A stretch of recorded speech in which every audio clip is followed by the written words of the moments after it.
everyone, Farmer Ak here, aka Princess Ak, your queen of the animals, Mama Ak, and your favorite awkward friend. Today we're gonna hop on over to the homestead. Attaboy's been working awfully hard on the house.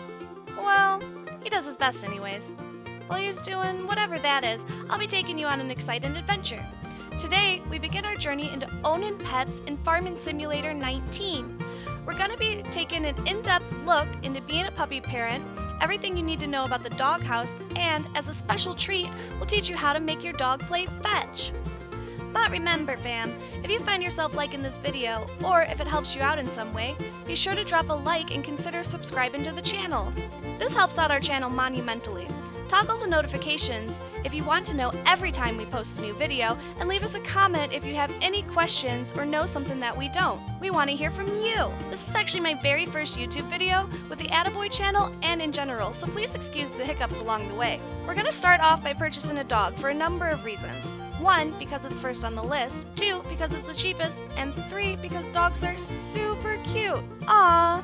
First off, you'll be needing to know where to buy your new best friend. Well, second best friend after me, of course. To toggle the menu that allows you to buy items such as tractors and placeables, all you have to do is press P. Once inside of the buy menu, you'll see 5 pictures at the top of your screen. You can use Q and E to navigate left and right through these options. The first image is of a sales tag. This sorts your items by brand name. But since we don't know the brand name of our pup yet, that's not for us. The tractor symbol can show you the motorized vehicle of your dreams, but definitely not the dog of your dreams. A trailer symbol represents your attachments tab, but we want the whole dog and not just the DLC, and I don't think Fido can pull a trailer anyway, so that's not for us. A box which houses objects such as pallets and bales of hay is next, but we're gonna skip that. Last but not least is a barn symbol. This is where you'll find your placeables. Once inside of your placeables menu, you'll see 6 options. Animal pens, miscellaneous, silos, decorations, sheds, and farmhouse.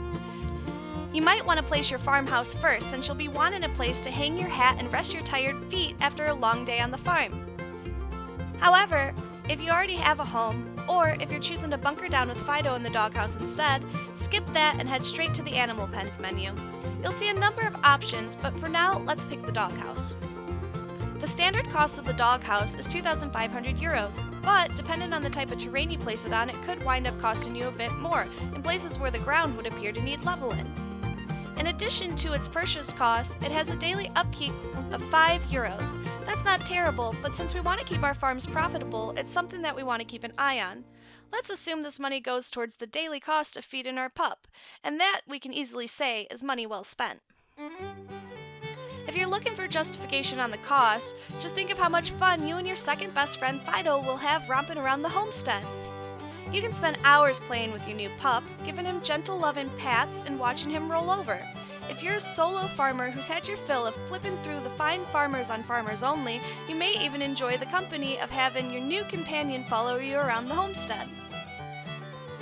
So, you've placed your doghouse. Fido is yours now. Of course, your Fido's name might be Max or Trixie depending on your own preferences. I'm not here to name your dog for you, unless you want me to. Then I just might have some ideas.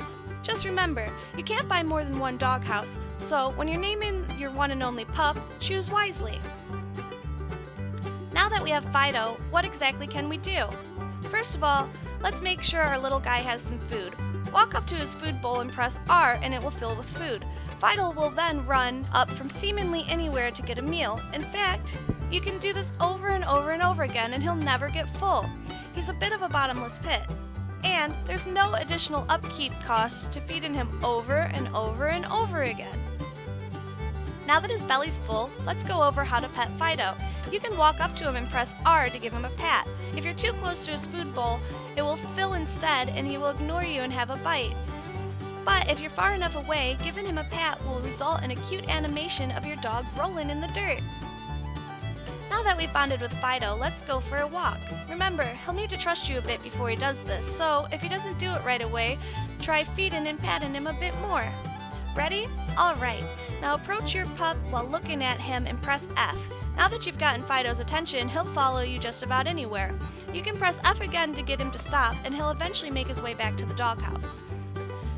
Now it's time for the big secret, the reason we're all here and the moment we've all been waiting for. How exactly do we make Fido play fetch? Once you've gained Fido's trust and you've gotten him to follow you, walk over to your tennis ball. It should have spawned somewhere near the doghouse, and it'll still be there if you haven't played with it yet. Pick up your tennis ball using left click. The motion of picking up the ball is a little wonky, so you may need to move your mouse around a bit to make sure you have a hold of it. Once you're holding your tennis ball, give it a fling with your mouse and right-click to release. If done properly, Fido will retrieve the ball and return it to the doghouse. Aw, you're so smart, Fido! Or maybe he just doesn't like his toys moved around. Funny he returns the ball to the doghouse and not to his humans. In conclusion, Fido mostly seems to hang around the homestead, take a lot of naps, and enjoys a game of fetch from time to time. While your dog serves no functionality in the game itself, it's a cute feature that any farm owner will be happy to have. I'd love to see in the future a modern update that allows you to change the breed of your dog or customize them in some way. An upgraded dog structure that allows you to have more than one dog would be amazing as well. Well, that's all I got for you guys today. Thanks a bunch for watching, and don't forget to hit those like and subscribe buttons if you liked the video, and keep an eye out for my next Animal Showcase video. Bye!